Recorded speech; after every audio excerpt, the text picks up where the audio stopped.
आऊज़ु बिल्लाहि मिनश्शैतानिर्रजीम बिस्मिल्लाहिर्रहमानिर्रहीम। अस्सलाम वालेकुम प्यारे बच्चों, इस्लामियात जमात अव्वल लेक्चर नंबर 60 का आगाज़ करते हैं। लेक्चर नंबर 60 यानी 60 का आगाज़ करने से पहले अपना आज का होमवर्क नोट करें। आपको याद होगा इससे पहले लेक्चर में हमने नज़म पढ़ी थी झूठ से मुतल्लिक। ठीक है, आज मैं वही आपको होमवर्क में दे रही हूँ, आपने वो नज़म अच्छी तरह याद कर ली है। ठीक है, तो जी आपका होमवर्क है सफ़ा नंबर 61 से नज़म झूठ ज़ुबानी याद करें। सफ़ा नंबर 61 पर हमने नज़म पढ़ी है झूठ। ठीक है, वो झूठ नज़म आप लोगों ने ज़ुबानी याद करनी है। ठीक है, और आज हम इस सबक जो हमने स्टार्ट किया अखलाकियात, उसमें हमने झूठ से मुतल्लिक पढ़ा है, तो आज उसकी मश्क कर रहे हैं। ठीक है, तो सफ़ा नंबर 62 निकाले शाबाश किताब में।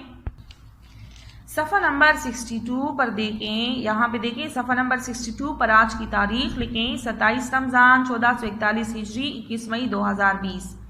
यहाँ पर आपको मुख्तलिफ जुमले दिए हैं, उसके सामने 4 3 ऑप्शंस बने हैं और आपसे पूछा गया है कि आप लोगों ने नज़म झूठ में और सबक जो हुज़ूर पाक सल्लल्लाहु अलैहि वसल्लम अखलाकियात में, उसमें हमने हुज़ूर पाक सल्लल्लाहु अलैहि वसल्लम की हदीस पढ़ी झूठ से मुतल्लिक, उसमें झूठ के नुकसानात और सच के फ़ायदे बयान हुए हैं। तो उसको सामने रख के आप लोगों ने किन मौक़ों पर क्या रिएक्शन करना है। ठीक है, आप लोगों ने क्या रिएक्ट करना है। ठीक है, तो आप लोगों से आप सवालात पूछेंगे, उसके जवाबात पूछेंगे कि आप लोगों को कौन सा जवाब पसंद है, तो आपने उसके सामने टिक लगाना है। ठीक है, मंदरजा झील में से दुरुस्त जवाब तलाश करें। सवाल नंबर 1 है, आपने फ्रिज से आइसक्रीम निकाल कर खा ली। अम्मी ने पूछा किसने खाई, तो आपका जवाब क्या होगा। अब अम्मी ने या अब्बू ने फ्रिज में आइसक्रीम रखी थी और आपने फ्रिज खोला, आपको आइसक्रीम नज़र आई और आपने वो खा ली बग़ैर पूछे, अम्मी की इजाज़त के बग़ैर आपने आइसक्रीम खाई। और जब अम्मी ने देखा आइसक्रीम नहीं है तो आप लोगों से पूछा। ठीक है, तो अब आपका जवाब क्या होगा कि आइसक्रीम किसने खाई है। आप झूठ बोलेंगे कि सच बोलेंगे। तो जवाबात देखें, आपका जवाब क्या होगा। मुझे नहीं पता किसने खाई। नंबर 2, हम झूठ बोलेंगे कि मुझे नहीं पता किसने खाई, झूठ बोलेंगे। छोटे भाई ने खा ली, बहाना बनाएंगे, ये भी झूठ है। माफ़ कर दे, आइंदा पूछ कर खाऊंगा या खाऊंगी। अब अम्मी आपसे पूछ रही है तो आपका जवाब क्या होगा। मेरे ख्याल में तो मुझे सवाल का जवाब नंबर 3 पसंद है और यही जवाब होना चाहिए सारे बच्चों का। जैसे हमने झूठ के नुकसानात पढ़े तो उससे हमें अंदाज़ा होता है कि हमें कभी भी झूठ नहीं बोलना चाहिए। तो हमारा जवाब जो है यही होगा कि हम अम्मी से माफ़ी मांगेंगे। और अम्मी जो है उनका दिल इतना नरम होता है अपने बच्चों के लिए, उनके दिल में इतना प्यार होता है कि वो हमेशा बच्चों को माफ़ कर देती है। लेकिन अगर आप सच बोलें, ठीक है, तो माफ़ कर दे, आइंदा पूछ कर खाऊंगा या खाऊंगी। तो बड़ों के सामने हमें अपनी गलती का एतराफ़ करना चाहिए कि अम्मी आइसक्रीम मैंने खा ली है आपसे पूछे बगैर, बस मेरा दिल कर रहा था, मैंने खा ली और अभी मुझे माफ़ करें, मैं आइंदा पूछ के हर काम करूँगा और इस तरह नहीं करूँगा। ठीक है, तो आपने अपनी गलती मान ली, अम्मी आपको माफ़ कर देगी। ठीक है, तो सवाल नंबर 1 का जवाब नंबर 3 है, ऑप्शन नंबर 3। ठीक है, दूसरा है, आप अपने दोस्तों के साथ खेल रहे थे कि एक बच्चे से आपकी लड़ाई हो गई। ठीक है, उसने क्या किया, आपने इस बच्चे को थप्पड़ मार दिया।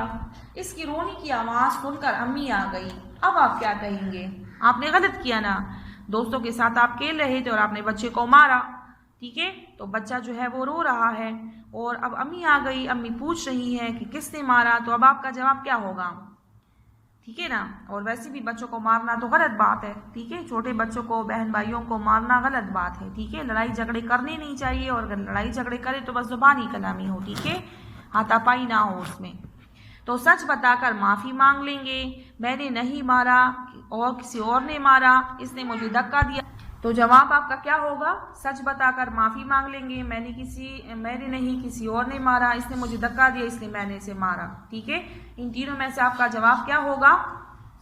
नंबर 1, सच बताकर माफ़ी मांग लेंगे कि मुझसे गलती हो गई, लड़ाई के दौरान गुस्सा आया, मैंने बच्चे को मारा, आइंदा इस तरह नहीं होगा, मैं माफ़ी मांगता हूँ। ठीक है, या मांगती हूँ। अच्छा, आप दूसरे पेज पे देखें। तीसरा सवाल है, आपका स्कूल का काम मुकम्मल नहीं था। ठीक है, अक्सर बच्चों का इस तरह होता है ना, स्कूल से घर जाते हैं, खेल कूद में सारा वक्त गुजार देते हैं। ठीक है, जो बुरी आदत है, बुरी बात है। लेकिन जब सुबह उठते हैं ठीक है, स्कूल का काम नहीं किया होता तो बहाना बना लेते हैं, छुट्टी कर लेते हैं, अम्मी से झूठ बोलते हैं कि मैं बीमार हूँ। ठीक है, तो उस वजह से आपसे पूछा है कि आपका स्कूल का काम मुकम्मल नहीं था। सुबह अम्मी आपको उठाने आई तो आपको याद आया कि काम नहीं किया, आपको डर लग रहा था कि उस्तादी को गुस्सा आएगा, अब आप क्या करेंगे? टीचर आपको मारेगी, टीचर से डर लग रहा था, तो क्या करेंगे आप? तो जवाब आपका क्या होगा? टीचर के गुस्से से बचने के लिए, डांट से बचने के लिए आपका जवाब क्या होगा? अम्मी से क्या कहेंगे? स्कूल से कहें, अम्मी से कहेंगे स्कूल में पेट में दर्द है। ठीक है, पहला जवाब। ज़्यादातर बच्चों का इसी तरह होता है ना, कोई बहाना बना लेते हैं, अम्मी सर में दर्द है, दांत में दर्द है, पेट में दर्द है। ठीक है ना, तो इसी तरह बच्चे बहाना बना लेते हैं। या आप स्कूल चले जाएंगे और सच बताकर आइंदा काम करने का अहद करेंगे, आप वादा करेंगे कि आप आइंदा काम करेंगे, तो आपका जवाब ये होगा। ठीक है, उस्तानी से कहेंगे मैंने तो काम कर लिया, कापी बस्ते में रखना भूल गया, ये दूसरा बहाना है, दूसरा झूठ है। बहुत से बच्चे इस तरह भी करते हैं, मैं कॉपी घर भूल गया था, मैं रात को काम कर रहा था, बुक जो है घर में रह गई, या डायरी स्कूल में रह गई थी, ये भी बहाना करते हैं, इसलिए मैंने काम नहीं किया, या कॉपी घर में रह गई है, मैंने काम किया हुआ है। ठीक है, तो इन तीनों में से आपका कौन सा जवाब होगा? जवाब नंबर 2, क्योंकि हमें पता है कि झूठ बोलना गुनाह है, अल्लाह और रसूल हमसे नाराज़ होते हैं, अम्मी अब्बू भी खफा होते हैं। ठीक है, तो हमारा जवाब ये होगा, स्कूल चले जाएंगे और टीचर को सच बताएंगे कि मैंने काम नहीं किया, मैं भूल गया था, आइंदा मैं काम करूँगा, और काम करने का वादा करेंगे, प्रॉमिस करेंगे कि आइंदा इस तरह नहीं होगा। तो टीचर आपको माफ़ कर देगी, आपको कुछ नहीं कहेगी, और अम्मी अब्बू भी आपसे खुश होंगी, छुट्टी भी नहीं होगी, आपका एब्सेंट भी नहीं लगेगा, और आपका दिल भी मुतमईन होगा, खुश होंगे आप। ठीक है, कि आपने झूठ नहीं बोला। तो हमारा जवाब ये होगा। ठीक है, मैंने इसको सर्कल किया है, आप उसके सामने टिक लगा लें। ठीक है, दूसरे पेज पे भी इसी तरह सवाल आते हैं, देखते हैं, उसको भी सॉल्व करते हैं। अच्छा जी, सफ़ा नंबर 64 निकालें। 64 पर भी इसी तरह सवाल है। ठीक है, 64 पर आप देखें, दुरुस्त जवाब के गिर्द दायरा लगाएं। ठीक है, ये तो हमारे सबक से मुतल्लिक है। ठीक है, और हमारी रोज़मर्रा ज़िंदगी से मुतल्लिक 3-4 सवालात थे, अब ये हमारी सबक से मुतल्लिक सवालात है। हमारे सबक में हमने जो पढ़ा है उसी से मुतल्लिक सवालात है। झूठ बोलने से कौन से दरवाजे खुलते हैं? जब आप झूठ बोलते हैं तो कौन सा दरवाज़ा खुलता है? जन्नत के, दोज़ख के, या मस्जिद के? शाबाश, झूठ बोलने वाले के लिए दोज़ख के दरवाजे खुलते हैं, इसको सर्कल करें। नंबर 2, सच कहने वाले को क्या मिलेगा? जज़ा, पैसा या सज़ा? जो बंदा सच बोलता है उसे उसका बदला क्या मिलता है? जज़ा मिलती है, उसे सवाब मिलता है, पैसा मिलता है, या सज़ा मिलती है? शाबाश, जज़ा। झूठ बोलने वाला किसके फरेब में आता है? हम झूठ क्यों बोलते हैं? ठीक है, किसके फरेब में, किसके धोखे में आके हम झूठ बोलते हैं? शैतान के, फरिश्ते के, या दोस्त के? दोस्त के फरेब में, धोखे में आते हैं, फरिश्ते के धोखे में, या शैतान के? शाबाश, झूठ बोलना बुरा काम है और बुराई सारी शैतान की वजह से है, तो शैतान के फरेब में हम आते हैं। ठीक है, सच बोलने से क्या हासिल होता है? ठीक है, सच बोलने का फ़ायदा, दूसरा एक फ़ायदा तो ये है उसे जज़ा मिलती है। दूसरा फ़ायदा क्या है? दोस्त, दुख या सुकून?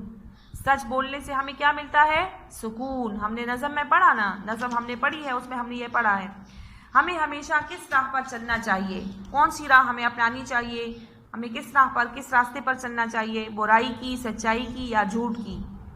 सच्चाई की। सच्चाई की रास्ते पर की राह पर हमें चलना चाहिए, सच्चाई का रास्ता अपनाना चाहिए, क्योंकि इससे अल्लाह और रसूल हमसे खुश होंगे और वो सीधा रास्ता है जो हमें जन्नत लेकर जाता है। ठीक है, अब है हमारे पास आखिर में सच बोलने के 3 फ़ायदे लिखें। अब इतना ज़्यादा हमने पढ़ा, ठीक है ना, अब आपको तो इतना याद होगा कि आप सच बोलने के क्या क्या फ़ायदे हैं। मैंने बार बार रिपीट भी कराया कि सच बोलने से क्या होता है, अम्मी अब्बू खुश होते हैं। इस तरह ऊपर हमने ये भी पढ़ा, सच बोलने, सच कहने वाले को क्या मिलता है? उसे अजर मिलता है, और अल्लाह ताला रहमत फरमाता है, अल्लाह ताला हमसे खुश होता है। ठीक है, तो सच बोलने के क्या फ़ायदे हैं? अम्मी अब्बू खुश होते हैं। नंबर 2, बहुत अजर मिलता है, अल्लाह की तरफ से बहुत सवाब मिलता है। और नंबर 3 है, अल्लाह ताला रहमत फरमाता है। सच बोलने के आप अपनी तरफ से लिख सकते हैं, जो आपके जहन में आता है, सच बोलने के क्या क्या फ़ायदे हैं। ठीक है, लोग हम पर एतबार करते हैं, अम्मी अब्बी खुश होते हैं, हम पुरसुकून ज़िंदगी गुजारते हैं। ठीक है, हमारा दिल मुतमईन होता है। आप मुख्तलिफ अपनी तरफ से 3 फ़ायदे लिख सकते हैं। मैंने आपके लिए छोटे छोटे फॉर एग्जाम्पल लिखे।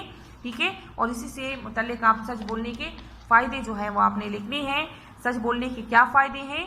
अम्मी अब्बू खुश होते हैं। ठीक है, लोग हम पर एतबार करते हैं, अल्लाह और रसूल खुश होते हैं, दुनिया और आखिरत में कामयाबी मिलती है। ठीक है, लोग हम पर एतबार करते हैं, लोग हमारी बात का यकीन करते हैं, हमारा दिल मुतमईन होता है, हम पुरसुकून रहते हैं, हमारी ज़िंदगी में कोई परेशानी नहीं होती, हमारी ज़िंदगी में बेसुकूनी नहीं होती। ठीक है, इस तरह मुख्तलिफ 3 जुमले आप लोगों ने लिखने हैं सच बोलने के बारे में, उसके 3 फ़ायदे 3 जुमलों की सूरत में लिखना है। ठीक है, यहाँ तक हमारा काम मुकम्मल हो गया। आगे हम पढ़ेंगे इंशाल्लाह फिर कायदा। इस्लामियात का हमारा सारा काम मुकम्मल हो गया। ठीक है, अब दूसरे लेक्चर तक के लिए अल्लाह हाफिज़। अपना बहुत ज़्यादा ख्याल रखें, ईद आने वाली है। ठीक है, तो घरों में रहें और ज़्यादा बाहर घूमे फिरे नहीं, हालात ठीक नहीं है, वायरस आया हुआ है। ठीक है, तो अपना बहुत ज़्यादा ख्याल रखें, दुआओं में याद रखें। अल्लाह हाफिज़।